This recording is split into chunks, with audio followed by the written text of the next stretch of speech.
What's up, y'all? This is CJ Moss, and this is a special edition of the Lending Bros podcast. I have my good friend and business owner here, Elliot Thompson. He's going to kind of run us through some of his exciting things he's got in his business, as well as we're going to talk about, he's also a past client, so we're going to talk about his experience in the mortgage side of things and some pros and what to do and what not to do in the mortgage space as well. So, ET, what's up, man? Awesome. Thanks for having me. Yeah, man. Excited. Let's just kind of start. I want to do a hole-by-hole breakdown of your performance. I'm just kidding.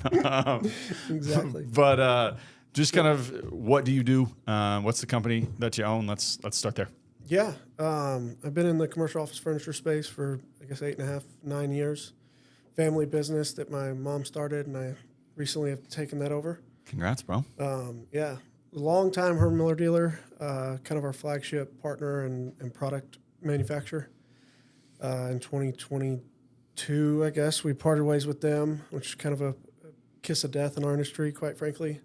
And then recently, the news you're referring to is we partner with Technion, who's probably in that top 5 upper echelon of furniture manufacturers. So Nice. exciting news there. Let's back up a little bit. I want you to talk to me like I'm two. As far as what do you do? So if I'm coming to you and I say, hey, Elliot, I need your help, what's kind of y'all's bread and butter? What do y'all do as a business? So the best explanation I always give is think of a car dealership. We do not make, say, Lexus cars. But when you go to Lexus dealer, you have your reps, you have your service department, you have, sales, detail, et cetera.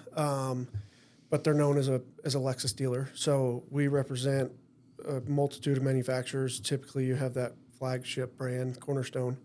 And so we are in the furniture business, commercial office space, but we really don't make products or manufacture per se. We're the service arm like a dealership where you've got sales, you've got design, procurement, delivery, installation. So offering that that process, I guess, to clients remotely, and then the flagship brands kind of sit in those manufacturing world for sure and ship the product to us. We do all the rest. Well, I can speak from personal experience. I know we used you for obviously office chairs, things like that, but our conference room, essentially, I came to you, I said, hey, our conference room sucks. I want a new conference room. And you sent me multiple mock-ups of what it would look like. You kind of ran everything through different, even brought over examples, right, of everything. And I just got to be, hey, I want this, this, and this. And then, pretty quick. It was like 2 to 3 weeks, I felt like, which I think is quicker than normal. But 2 or 3 weeks, we got a brand new conference room installed. Everything got set up for us, right? So it's interesting. You were the perfect client. There's a bunch of different scenarios of how that plays out. But 2, 3 weeks of design, 2, 3 weeks of manufacturing shipment. But we have clients as well that that process is 4 to 6 months. Yeah. Down to wallpaper and paint color and tile and carpet and multiple. So you scenarios. guys can literally, not only do you do office furniture, but you guys can do everything in the office, correct? A little bit. We can get into that on like a turnkey deal. I wouldn't say we're promoting that per se. If it was you or Corey or a friend of ours that wanted that assistant, I mean, most of our designers have their degree in design, whether that's architecture or not. They've got a pretty good feel for the overall space. But, in the example I was referencing, it's more the coordination of that stuff. The architect's going to give you paint, carpet, walls, and leave you with furniture in your lap. And so a lot of clients want that expertise of matching up how it's going to look. For sure. So, But, a lot like interior home design at some level, but the commercial side gets a little bit more complex. Everything's custom made to your order. But the same way you'd go through designing your, home, basically. Yeah, I think that's a good way to put it. You're an interior designer for the business, space, right? For corporate space, for sure. That's what's up. And so you are what's your position? Owner, CEO now? Is that? Yeah. Okay. How many employees you got? Not a big title guy, but I guess we've got 10 employees. And we've kind of been between 8 and 12 over the last 4 or 5 years. Yeah, nice. Currently 10. And what I know we were talking about this previously. We're kind of working on. So one thing I think is cool with you is, and correct me if I'm wrong here, but you it sounds like at least yearly, you sit down with your employees and you have a, hey, how can I help conversation, right? Like, what do you want to accomplish over the next year? Yeah. So run me through that. How did that go this year? It was good. I picked it up probably 18 months ago as we came out of COVID, and with inflation, it's been unique in retaining people. Yeah. Everybody's got their multitude of issues, wants, needs, et cetera. But I kind of stole the idea, from a couple things. One, in our industry, there's really 8 major players. I would tell you we're the smallest and the youngest. So we've always had kind of a chip on our shoulder to recruit and maintain talent. Yeah. When your direct competitor has 200 employees and is a $150 million company, it makes it where you have to have a compelling story on why they want to work there. And I never really put 2 and 2 together. A lot of it was, what can we offer to attract them? Yeah. Recently, I think I've noticed more as we've transitioned from probably a kind of a baby boomer culture from the employee base to more of a younger second generation culture, that the needs of those people are different. For sure. I have, my right hand kind of girl is our accountant. She's got 2 new grandkids. She's Nice. all about, work from home on Friday, or can I pick them up at 3:00 for, fair day or whatever it may be. And then I've got people that are in their early 30s that want to buy a house, want to make more money. And then you still have kind of the old school baby boomer generation that's about title and I want to move into the corner office. Yeah. And so just try to figure out how I, quite frankly, I could not just continue to pay everybody more if that wasn't the best fit for them. Yeah. And so, started kind of probably last Christmas, like, hey, what's important to you? How can we help? It's probably in my nature a little bit to be, creative from the helpful side of things. I was in the oil and lube business. So even historically over the last 4 or 5 years, somebody's got a car problem. I call my ex-business partner. I've had people get full set of tires for free or get a new battery at, for $50 when they were quoted $250. Yeah. And so from my end, trying to think of all the avenues I have from my network and how do we, maybe it's not just money. How do we use those avenues to create a dynamic that is better for the employee without having to just throw payroll money at it? I think the cool thing there, and I've seen this on my end too. I think, obviously, to your point, pay is important, right? Like, people don't want to be like vastly underpaid. Yeah. But as long as you're in the same ballpark, I would imagine very few of those conversations you had as far as, hey, what do you want to accomplish in this year, were actually monetary. Correct. Yeah. For sure. The back end is always money at some level. It kind of makes things go around. But I think what was interesting is, I didn't want a culture that money was the driver, right? Because, and I even when I was sitting down with these employees, I even told them, like, the day that you're here because you're paid the most is always going to be short-lived. Yeah. And whether that's this year or next year or LinkedIn recruiter or whatever, like, I can find you another 10 grand a year in any scenario you're in. Yeah. You have to want to be here for another reason.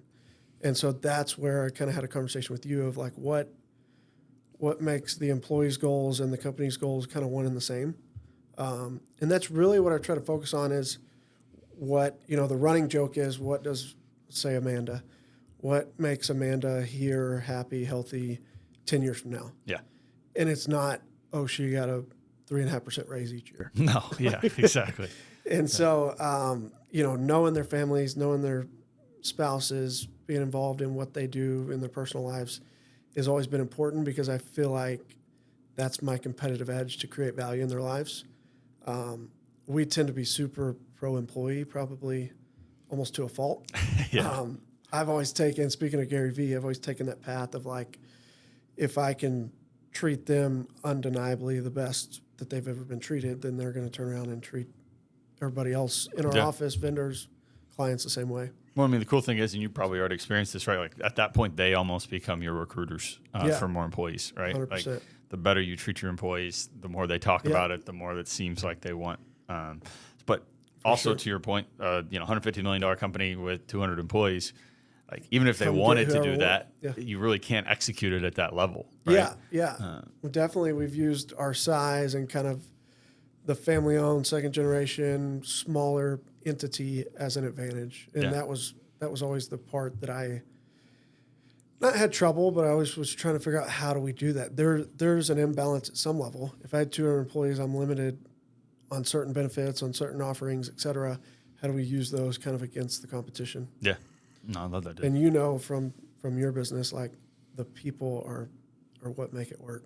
For sure. You know, I mean, if you're struggling with attracting, retaining kind of the right people and the culture you want, it doesn't matter what product or what house or bank you have to help you. Yeah. No, It exactly. kind of falls apart. Yeah, I can bring in all the loans I want, but if the process isn't good, it doesn't matter, right? Yeah. So you had a big announcement. What was that? A week ago? 2 weeks ago? Yes, sir. Tell me about that. Yeah. So kind of back to the car dealership. Let's say we were a Lexus dealer, long time, 26 years. My mother ran the business, and then I basically ran it for the last 8.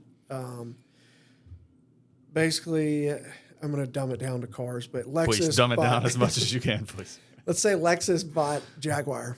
And so now there's a Lexus dealer and a Jaguar dealer on every corner. They've got to find a way to make that one dealer. It's basically what happened. Herman Miller came in, and it was a $3.5 billion acquisition of Knoll, who was basically our biggest competitor. When they did that, it created too many dealers, basically, in one small network of Dallas. Yeah. We felt like we're in a good position, but unfortunately, like I said, one of the competitors is a large company. The other one that was the Knoll dealer, they're super big. I think they're a 70-year business. So we knew they were staying. We were kind of on the outskirts. We ended up getting a call that we were going to be the ones that they were not renewing. And so that leaves you in a weird spot. It's, same thing with the car dealership. We had this Lexus dealer. They come and get all the Lexus cars, but we still have a service department. Yeah. Pre-owned salespeople. We still have a You essentially, I would brand. imagine, is this a correct? You essentially go from being a Jaguar dealership to almost like a CarMax, right? That sells everything, right? Yeah. Yeah, And overnight. the problem, exactly. Yeah, very quick. And the problem is like, in a car process is if you're looking for a bunch of different cars, it's not a Jaguar, you still may drive to the Jaguar dealership just because it's Sewell. Yeah. Whatever. And so you end up losing not only the product or the manufacturer, but you lose a little bit of the credibility. Like, hey, that experience and why I went to Jaguar was not necessarily because I owned a Jaguar, but because they're backed by Sewell or, And so, that came unraveled kind of middle of 2022. I don't know. We've talked previously. For most people in your industry, that's kind of the kiss of death, correct? Like you don't really survive that, I would imagine, much. I would tell you kind of behind closed doors, you're typically required to have about 50 to 60% of your sales of that main line. So you lost 50 to 60% of your sales overnight from one phone call. Yeah. And that was in 2022? Yeah. And I would imagine industry wasn't thriving with COVID either, right? It was on its way back, but it was definitely a lot of stuff delayed that was kind of stuck. And then we figure out we don't have that product anymore. So it was interesting. So other than sheer panic, which I would imagine that was some of it, how did you build up? Because, I mean, at that point, you guys were how much a year production-wise? Probably 8.5 to 9.5 million. Okay. And so you lost $4 million. So you became a $4 million company overnight, correct? Yeah. And then in 2020, before this deal, what was your production? So that's the interesting part. They rolled it out. It is the kiss of death. You lose basically half of your client base. What's interesting too is when you going back to the car, when somebody owns a Jaguar, you can't just call them and say, hey, do you want to buy a Lexus, right? Like you've told them and had an experience with them around Jaguar and the service and the warranty for 10 years. And now you're like, oh, by the way, we've got something new. It really wasn't that great anyways. Yeah. And so there was this long, they gave us like a 4 to 6 month window to kind of roll out the transition of the current deals, communicate with our customers, et cetera. What was interesting is I kept thinking we would maybe stumble into a backup option. We kind of deferred the conversations with some of the clients until we had an answer. It's hard to go out and say, hey, we were Lexus. We don't know what we're going to sell, but we can do the service. It looks like a black eye out of the gate. So Yeah. we end up getting kind of an interim vendor that's a great vendor, but doesn't really play in that big market. And hit the ground running with that. We were on the verge of being acquired. And probably the best story is all this was happening kind of behind closed doors. I hadn't told our team. And my hopes were that when I could announce, hey, we don't have Herman Miller anymore, I would have the solution. But don't worry. Yeah. And so I worked that for a while, 6 months behind closed doors. And it got basically to the point where Herman Miller called and said, we're not fulfilling another order. And I walk in the office and people are like, oh, yeah, I got something set up. Will you get that ordered? Or can we send that to Herman Miller? And I'm like, well, I guess we're telling them. So kind of impromptu, huddled everybody like right in the middle of the office and said, look, we're not ordering Herman Miller. We got terminated 6 months ago. I was hoping to have a solution for you guys. One of the things was we're talking to another dealer about being acquired. The good to that is everybody has a job. Everybody maintains their pay, may get a little raise. We get to continue to do what we like to do, and we continue to work together. The downside is they don't have Herman Miller, and it's, from us being unique, it's going to be a cultural nightmare. And I was surprised. Our industry is very close-knit, kind of like Gossip Girl. Yeah. That typically spreads like wildfire, and people end up running for the hills. I know one of our competitors had that happen where the CEO stepped down and left, and they lost like 45 out of 70 employees in 6 months. Wow. Yeah. And so I was worried, thinking, how fast are people going to leave? And kind of to shock me, they were like, "Look, we don't want to go work anywhere else. We want to work here, and if that means we don't have Herman Miller, let's figure it out as a group." And while that was exciting to hear, I was kind of from a realistic mindset and a business owner's mindset. You're like, yeah, you don't quite have the background of what that means, right? Yeah. And so I said, look, we actually had a formal LOI, and the buyer had executed it. It was kind of sitting in our court for kind of a 60 to 90 day discovery process. I said, I have 60 to 90 days before we can either sign this or rip it up, but let's see how the next 90 days goes. Like, here's all the steps. Let's communicate to our clients, see what we can sell as an alternative, and kind of go through these pieces. Worst case, we have to do it anyways. Yeah. Best case, we get some traction. And I think we had the biggest quarter since I've been there in 8 years. Really? So after losing your biggest client, essentially, you had the biggest quarter you've had since being there. Yep. What do you attribute that to? Well, we'll go back to the car analogy. The same reason like Sewell or Park Place is so well respected. It's not because your reputation, right? Yeah, the brand of the dealership and the service and kind of the client interface. We always talk about they're buying our support and the relationships and the service more than they're buying a product per se. If you do, not that every scenario is like this, but if I pulled a brand new Lexus and a brand new Jaguar out here, you're going to most likely not buy one based on a feature. You're going to buy one based on who you like that brought it out. Emotion leads to motion. There you go. And so we were surprised. A lot of the conversations were like, hey, we don't have Herman Miller. And oh, okay, great. What can you sell? Wow, okay. I didn't think it was going to go over like that. Yeah. But so, went through that and ended up ripping the LOI up and basically went to the guy's office and said, look, we're going to stick it out. I think it even shocked him to the point where he was, even gave some feedback like, well, I mean, what are you going to do? Yeah. I don't know. We're going to figure it out. Yeah. And so from there, I kind of had a vision for a while. My mom was stepping out of the business. I was looking to acquire it, and we had talked about that probably since COVID.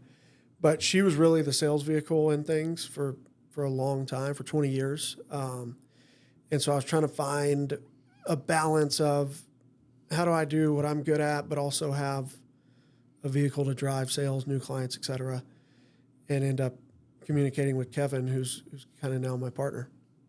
And so to give you the whole story, kind of that happened. We ripped up the LOI.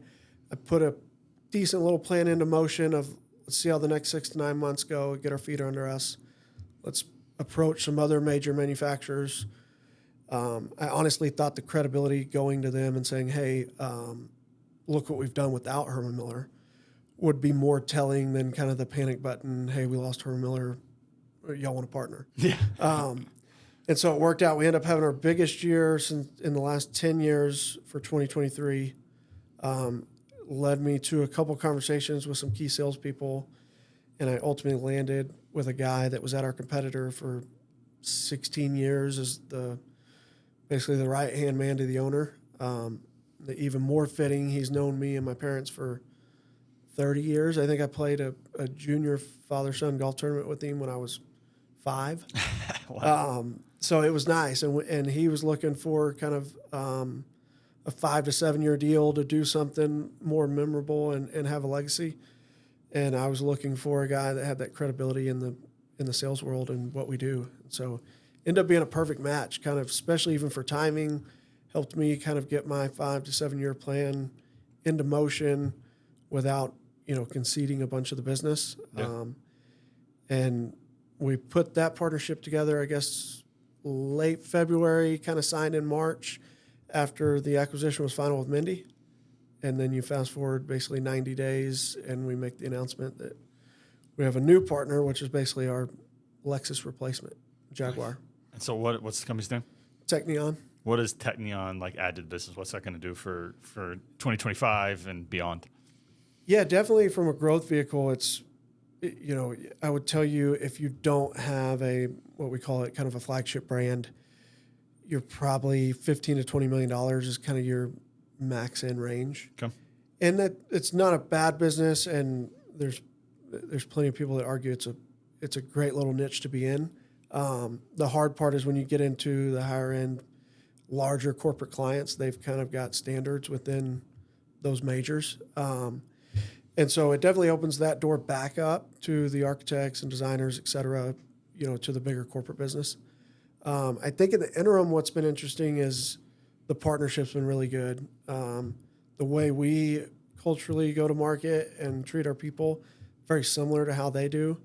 They don't have necessarily kind of the big corporate structure that we were used to with Miller. Yeah. And so it's been interesting. It's almost like serendipity at some level. Everything we've learned through this process makes you wonder why we weren't partnered with them from the beginning. Yeah. And so that's been, almost gives you the warm and fuzzy of how does this all play out. And then you don't just land with somebody as an alternate or a backup. You land with somebody that almost feels like we should have been with them forever. Yeah. Even to, and we'll decide if this stays, but even to the point where the regional president starts looking at our website, we're kicking things off. She's been very welcoming to the team. She emails me and says, hey, I just noticed on the website you guys are highly involved in the Cystic Fibrosis Foundation. I said, yeah. She said, why? And I said, well, full transparency, I have cystic fibrosis. She said, well, my 2-year-old daughter has CF. Wow. And so we're in the community. We did the event. We start talking about fundraising, et cetera. So that happens. And then 3 weeks later, we meet with, I guess, the national VP. And he sits in Dallas, but he said, yeah, I didn't play sports or I'm not a golfer, but I wrestled. I'm like, where? And he said, I wrestled at Bishop Lynch. Well, my key kind of director of BD is a wrestler at Bishop Lynch. They start, kicking it off about who they knew and what weight they wrestled. So from every level, it's been a tremendous fit. That's really cool. So we're excited for sure. Nice. If people are interested in finding out what you got or, working with you, where's the best place for them to reach you? Reach us would be via email. The website's got inquiry. It has all the links to the products we offer. I would say from a product, I want to look at some stuff. Technion.com is probably the easiest, most robust. But the good thing to note is of the 200 manufacturers we offer, there's really not a price point. People get scared and kind of some sticker shock. But as you know, we can go from a $10,000 conference room to a $1,500 conference room pretty easily. Yeah, I think that's a good point, right? Because we don't have a giant office, right? I would imagine I was far from your most expensive client as far as dollars spent. But I think the first thing we did was we bought 10 chairs. Yeah. Right. Yeah. But even that process, right? You brought the chairs over. I think we had 3 separate chairs to pick from. We had different, there's probably a more technical word for this, but like webbing of the chair and colors. Samples, And so even to your point of how you treat your employees and customers, right? Yeah. I had to be one of the lower ledger items that month, but I still got, everything that I would imagine if I was spending $100,000, you would have done too. So that would be a big no-no in our business. Unfortunately, as much as I want to say I've created that, there's two Herman Miller dealers in Dallas. One is the one that I mentioned that's super big. We're the smaller one. We're kind of forced to have that kind of personal touch all the way through the bag, or they're going to go to the Amazon, accolade. right? Yeah. And so it's kind of been, at our core from the beginning. Yeah. But definitely I'm glad that bleeds over. For sure. But yeah. All right. So you also, our paths crossed on, when did you buy your house? 2022. Okay. Walk me through that process from what had you wanting to purchase, what had you dipping your toe in that? Because that was 2022 was the first time you purchased, right? Yep. Okay. That's an interest. So I have a sister who's 30 and she's currently renting. Okay. Somehow we got in a conversation the other day about budget. And to answer your question, we were in an apartment, kind of townhome for 3.5 years. Okay. When we leased it, it was $19.50 a month. Yeah. They sent me a renewal 3 years later for $3,200. Jeez. And it had was that changed. $1,100 in 3? Yeah. It had changed ownership. They had done a little work like at the park, but I will tell you that when we moved there, it was definitely under market kind of. Yeah, you were getting a good deal. Yeah. And so I like argued. I mean, and even looking at my sister's world, that's unfair to anybody. I felt 100%. strapped, but much less, somebody that is in a 1-bedroom that all of a sudden their rent doubles. And the whole, you got to give 60-day notice or you go month to month, which is even more. Yeah. So we got that whole deal. And I was like, man, what, like $3,200, I got buddies that their house payment's $1,500. Yeah. And so we started looking kind of passively, and I ended up doing like a 6-month extension. And of course, 3 weeks after that, we find a house we really like. Yeah. And start that process to try to get into it. So I think 2 things on that. One, I think, and I talk to a lot of clients obviously daily that don't think this. I think it's important to know, right, that when you're renting, your rent is also going to go up, right? So the budget on that, and I mean, it was $3,200, the next year would have been higher, right? Like there aren't really scenarios where they're like, hey, we're actually going to lower your rent this year. All right. It's a business. What's interesting is every time, like, it forces you to move because, like you said, if you stay there 10 years, you're going to get 10 renewals that are increases. Yeah. Even if that price you out of market, they're like, well, when you want to leave, you can leave. Yeah, exactly. We'll find someone else, right? And my sister's going through the same thing. They're 2 years into their deal. I think she said they were $1,650. They get a renewal for $1,825. Not as major, but you're like, and then we start running the numbers on, okay, well, you can move down the road and it's back to $1,650, but it's $400 application fee. Yeah. First month's rent. Yeah. $800 safety to deposit. move. Yeah. Pat deposit, et cetera.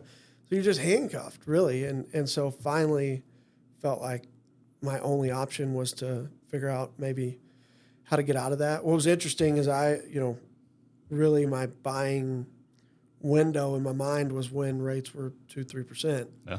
So every time I went and looked and they were 4.5 to 6, I'll just wait. I'll wait. Like, my buddies are all at 2.5. Yeah. And so finally figured out, from talking to you, it was continuing to go up. I always laugh. I was, I think, 4.5, and it felt terrible at the time of purchase. And then I look back and I'm like, now I got a handful of friends that are at 7. Yeah.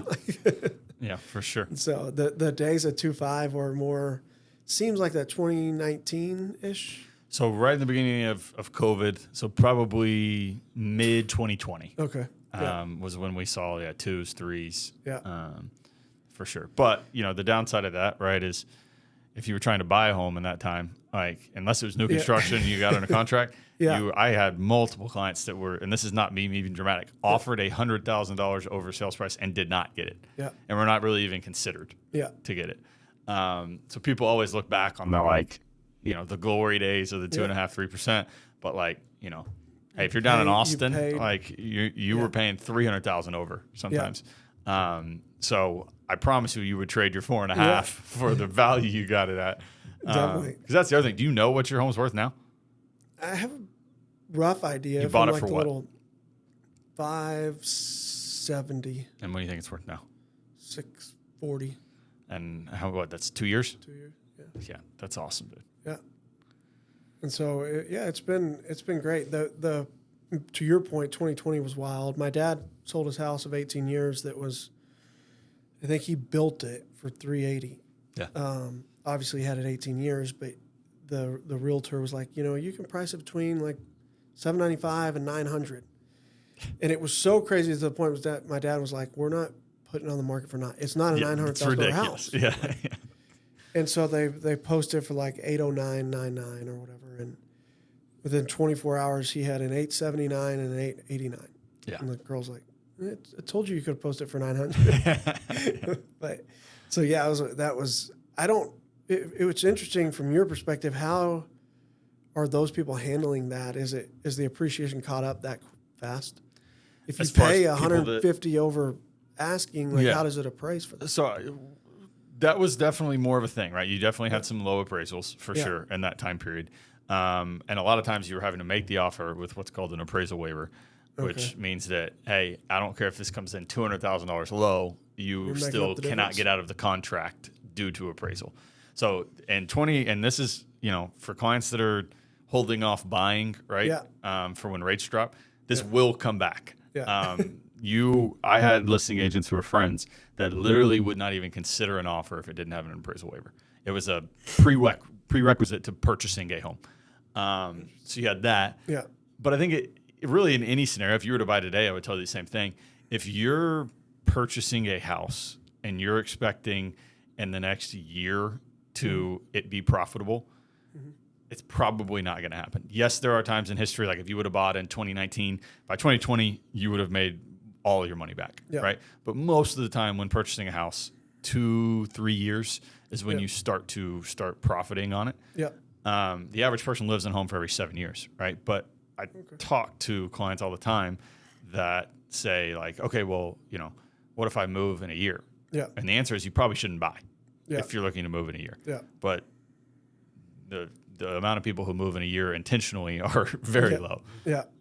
So again, to your point, if you spend $100,000 over and you move and it doesn't appraise and you move in a year, you're probably going to lose money. But if you, like your dad, if you stay in that home 18 years, there's no way you don't make money in real estate, right? Yeah. Well, and that's what's interesting is we get into rates and the way the housing market's been here in DFW, and you tend to get a lot of people coming in as an investment, even though it's still your primary place of residence. Yeah. I've tried to kind of take a step back and, I'm not a real estate professional that is out here trying to flip properties. Yeah. Do I want it to appreciate because that's the story you hear? Yes. But even today, whether I look at the appraisal I got or the little information I have, and oh man, it's appreciated by 130 grand. I'm like, if I tried to move and attorney's fees and then roll into the new house, I'm not making anything per se. I'm creating equity and I'm finding a place to live. But I think we got a lot of people running in that are home buyers for a place to sleep that are now acting like they're real estate moguls, right? I think that's fair. I'm sure you field a lot of questions like, well, I mean, I'm going to double my money and sell this thing in 5 years. You're like, it's a house. Like you didn't think about the house like that 15 years ago. Yeah. Right? No, and I think to your point, right? I think a lot of times when people look at break-even points and when they look at is it worth buying a home, because obviously you're going to have more expense owning the home, right? Because if something breaks, you're not calling the maintenance people to come fix it, right? Mm-hmm. But I don't think what a lot of people look at is the alternative to not purchasing. Right? So let's say you don't purchase. Okay, your interest rate is now 100%. Yeah. All right, you're making no money. each month. Your rent is going to go up every year. Yeah. In your case, $1,000 over 3 years. Yeah. Right. And when you move, right, if you want to move to another complex, it's not like you just move in for free, right? You're going to have to do at least 2 months in advance, right? You're going to have to do all that. So I think considering the alternative is something that a lot of people don't do when they're looking at purchasing. Is, okay, let's say nothing happens. Yeah. Like, what does that look like for you? Yeah. But for, nice. Yeah. I didn't mean that in a bad way. I just meant like I feel like you get some average customers that are pushing the envelope on what's required of the loan or the house value or how they're going to, make an offer. Yeah. Versus like traditionally, you like the house. Do you like the house? Do you want to buy it? Is the payment within your budget? Then you're like, we're excited.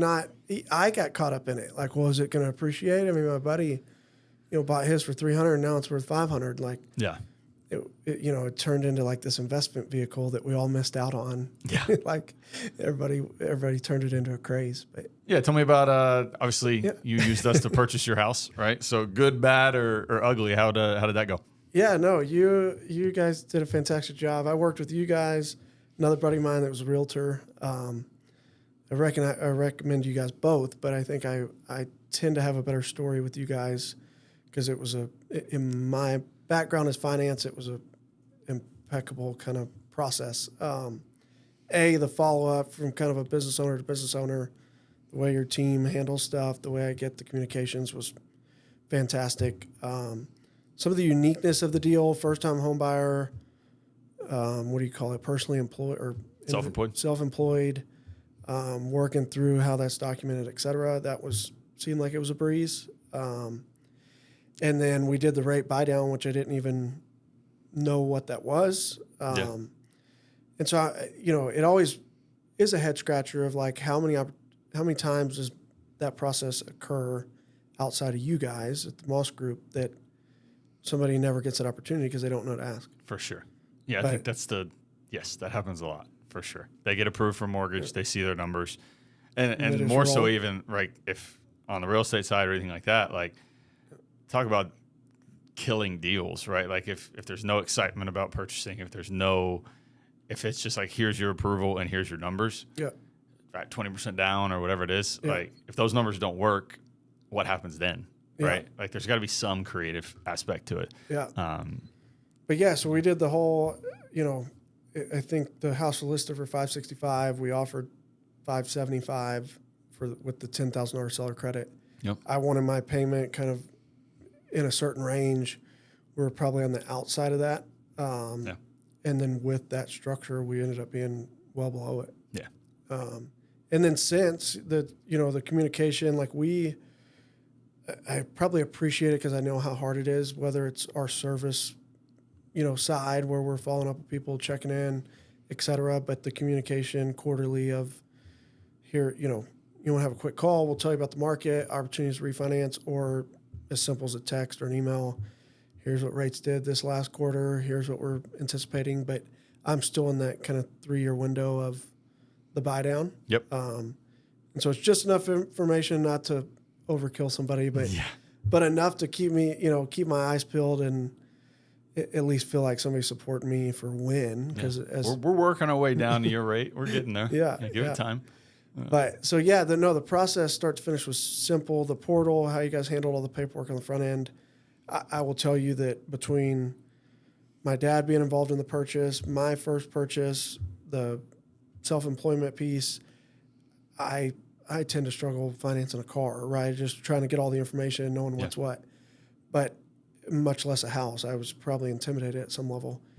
And we laughed about it. I thought it was almost that's it? too easy. Like, how are they just giving these things away?